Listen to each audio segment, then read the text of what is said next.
자기소개해주세요. 아, 우리는 각자 네. 자기가 알아서 자기소개합니다. 아, 그래요? 자기소개. 네, 안녕하세요. 이거 나이도 말해야 되나요? 나이는 한 말? 네, 안녕하세요. 저는 현재 서경대학교 대학원 미용예술학과 피부미용을 전공하고 있는 박설아라고 합니다. 제가 화장품 회사에서 한 5년 정도 근무를 하다가 지금 현재는 초등학교, 중학교, 고등학교, 그리고 대학교 서비스와 관련된 강의를 진행을 하고 있고 직업 멘토링 이런 분야를 좀 담당을 하고 있습니다. 반갑습니다. 네. 자, 이제 그 모든 사람이 피해갈 수 없는 질문. 내가 어렸을 때 많이 들었던 잔소리. 잔소리 18번 하면 거의 너 공부 좀 해라 이런 잔소리 아닐까요? 공부 많이 안 했어요? 공부 안 하지 않아요? 열심히 하나요? 또 저는 공부를 많이 안 했어가지고요. 공부 좀 해라. 너 나중에 커서 뭐가 될래? 이런 이야기를 엄청 들었던. 공부를 근데 왜 안 했어요? 아니 엄청 열심히 했거든요. 나름 열심히 했는데 저는 약간 그랬던 것 같아요. 주입식 교육이 그때 너무 심했어가지고 공식대로만 외웠고 이게 뭔가 생각을 하고 공부를 하지 않았었던 것 같아요. 네, 그래서 수학 공식 외우는 것처럼 많이 외우다시피 했어가지고 수리 같은 거는 좀 점수가 낮았고 반대로 이제 영어 단어 외우는 거 이런 쪽이 좀 강했던 것 같아요. 미용을 처음에 시작하게 된 계기가 어떻게 됐어요? 일단 고등학교 1학년 때 이제 중간고사 시험을 봤는데 수리가 8점이 나왔어요. 네, 그래서 어떻게 공부하면 8점이 네, 수리가 8점이 나온 걸 보고 나서 망했다. 나는 공부를 했는데도 8점이 나와? 네, 공부를 했는데도 8점이 나와서 이제 너무 큰 충격을 받은 거예요. 네, 그래서 망했다. 예체능 해야 되겠다. 그 중에서 이제 보게 된 게 미용 분야의 그 학교가 수리 점수가 안 들어간대요.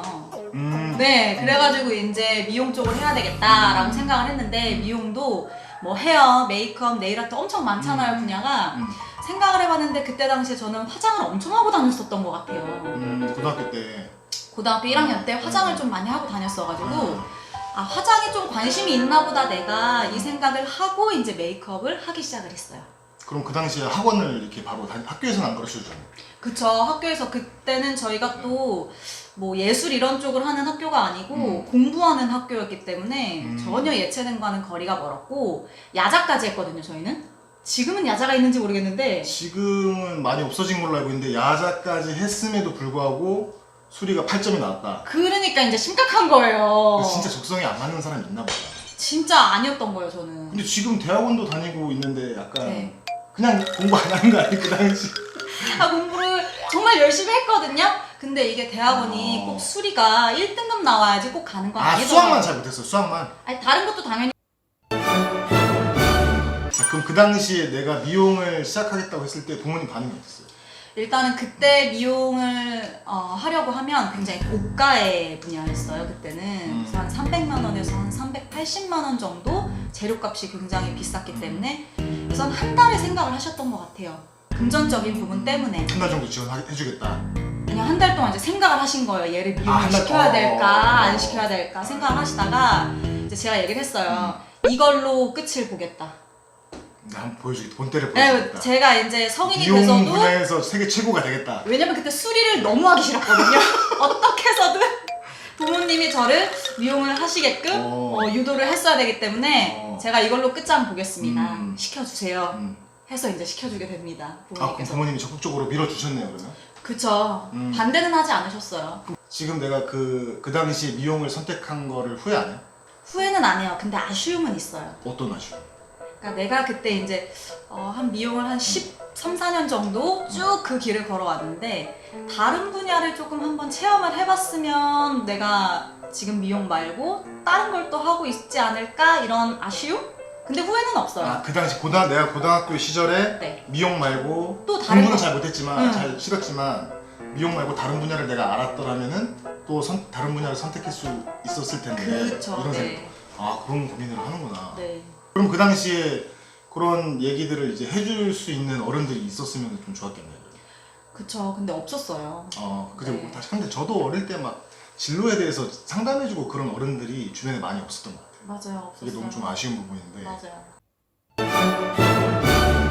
그 요즘에 이제 그 고등학교에 위탁 수업이라는 게 있어요. 그래서 네. 고등학교 3학년 기간 동안 학교를 안 가고 자기가 좋아하는 이 기술을 배우러 가는 거예요. 뭐 바리스타를 배우고 커피 만드는 법을 배우러 갈 수도 있고 컴퓨터를 배우러 갈 수도 있고 근데 그 중에 미용을 가는 학생들도 많아요. 굉장히 많아요. 굉장히 많은데 근데 이제 저는 이제 학생들한테 내가 공부하기 싫어서 뭐 미용을 선택한다든지 공부하기 싫어서 뭐 커피를 선택한다든지 이렇게 되면 안 된다. 왜냐면 그 분야 가서도 공부를 어찌됐든 해야 되니까 해야 된다는 얘기를 많이 하거든요, 아이들한테. 네.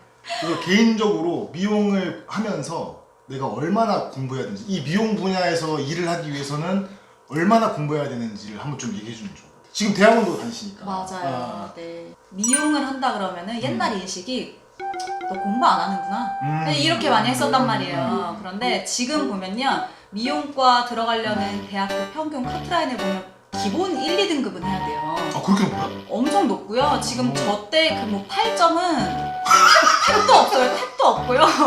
탭도 없고 그리고 이게 예체능이 공부를 안 할 거라고 생각하는데 특히나 미용 분야는 트렌드가 계속 바뀐단 말이에요. 맞네. 매 해년마다 계속 바뀌기 때문에 그거를 시술자들이 계속 공부를 해야 돼요. 안 그러면 뒤처질 수밖에 없어요. 그러면은 이제 다른 분야에서 일하고 있는 그런 다른 분들에게 나는 계속 뒤로 밀리는 거겠죠. 근데 밥벌이는 계속 적어지고 공부하는 양만큼 나는 성장한다고 보시면 될 것 같아요.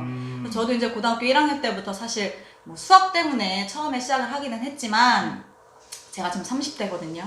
아직도 공부를 하고 있어요. 네. 평생 해야 되겠네요. 트렌드가 계속 바뀌니까. 네, 이건 40이 돼도 50이 돼도 이 분야에 종사를 할 거면 계속 공부를 해야 되는 것 같고 피곤하겠다. 사실 미용뿐만이 아니라 다른 분야도 똑같지 않을까요? 그렇죠. 공부는? 그렇죠. 네, 그래서 공부는 계속 해야죠. 예를 들면 내가 뭐 메이크업 아티스트가 됐다, 헤어 디자이너가 됐다, 이제 공부 안 해도 되겠지? 끝? 그러니까 이거는 절대적으로 아니란 얘기죠. 그러니까 이게 이제 미용을 좋아한다고 해서 뭐 가서 그 화장해주고 무슨 뭐 헤어만 해주고 이런 게 아니라 내가 실제로 책 보면서 자료도 찾아보고 이런 정보를 내가 얻기 위해서 하는 공부를 많이 해야 된다는 거죠. 그쵸. 트렌드 같은 건 어떻게 공부했어요? 책 같은 거 많이 보고요. 무슨 책? 아무래도 색깔, 저희는 이제 화장품 회사다 보니까 네. 색깔과 관련된 그런 책들을 좀 많이 보는 편이고 약간 미대 디자인과 애들이 공부하는 것도 같이 공부를 하는? 살짝 비슷해요. 그리고 말하는 직업이었거든요. 전 화장품 회사에서 이제 카운셀러 대상으로 그 화장품을 교육시키는 일을 했었어요. 네, 그러다 보니까 말하는 거, 목소리, 톤부터 해가지고 아 스피치, 스피치. 이런 것도 이제 많이 많이 교육받고. 했었어요. 네, 스피치도 많이 하고 어떤 공부까지 했냐면요, 중국어 공부까지 했거든요. 중국어로 왜 뷰티하는 거예요? 이제 갑자기 이제 뜬금없이 이제 중국어가 나왔는데 왜 그랬냐면 한창 한국이 K-뷰티로 엄청 유명해졌던 그 시점이 있어요. 나이가 어렸지만 저도 당찬포부였던 게 내가 이 기술을 가지고 한국에 있기엔 너무 좋다. 나 이제 중국으로 나가겠다. 중국에 나가서 내 기술과 내 개인 사업을 한번 해보겠다 라고 해가지고 이제 중국어를 엄청나게 공부를 하기 시작을 한 거예요. 그래서 미용과 관련된 단어부터 시작해서 서비스할 때 필요한 말들을 중국어를 제가 한 1년을 배운 것 같아요. 오, 네. 많이. 그래서 미용하면은 너 뭐해? 너 머리 잘라? 너 화장해줘? 그러니까 저도 약간 네. 좀 이게 죄송한 말이지만 네. 그런 이미지가 있거든요. 맞아요. 머리만 잘 자르면 되겠지. 네. 화장만 잘하면 되겠지. 맞아요. 다 그렇게 그렇구나. 말씀하시는데 책도 많이 보고 그럼요. 정보도 이렇게 많이 찾고. 네. 그러면 지금 박사과정을 이제 하고 있는데 박사과정 저는 미용하면서 박사과정 하고 있는 사람을 주변에서는 처음 보거든요. 뭐 어떤 거 공부해요? 박사과정 대학원 들어가면 미용. 저는 이제 피부 미용 전공자여가지고 피부학도 배우고요. 피부학 있어요. 네, 이제 피부에 또 엄청난 구조와 그 기능과 뭐 다양한 것들이 있는데 아 여기 약간 이제 여기 뭐야 이렇게 뭐야 의료 약간 그쵸. 그쪽에서 배우는 거 비슷하게 네, 약간 비슷한 피부의 성질을 거예요. 잘 파악해야 되니까. 맞아요. 또, 사실 머리 자르는 것도 두피와 연관이 있잖아요. 그것도 피부거든요. 네, 그리고 그러네. 네, 메이크업 하는 것도 화장품이라고 많이 생각하시지만 결국엔 그것도 피부에다 바르는 거잖아요. 네, 그쵸? 네. 네. 그리고 뭐 네일 아트, 손톱 이런 것도 다 피부거든요. 네. 그래서 피부학도 배우고 뭐 생리학도 배우고 해부학도 배우고 굉장히 많이 있어요. 별의별 걸 다 배우네. 생각 왠데? 네. 그러니까 너무너무 어려운 분야예요. 이게 쉽지 않아요. 그럼 거기서도 이제 연구를 해요? 연구를 하죠. 연구를 하겠죠. 박사과정이니까. 그렇죠. 논문을 써야 되니까 저희는. 뭐 예를 들면 어떤 분야를 연구하는지 간단하게. 지금은 박사여서 아직 준비 중이기는 하지만 석사 때 같은 경우는 화장품 회사에 다녔기 때문에 화장품과 관련된 논문을 썼어요. 그리고 화장품 회사는 아무래도 마케팅이 중요하잖아요. 그래서 마케팅에 관련된 거 썼습니다, 저는. 네. 아, 마케팅도 필요해. 마케팅도 많이 배웠구나. 그쵸, 마케팅 공부해야 돼요. 오케이, 알겠습니다.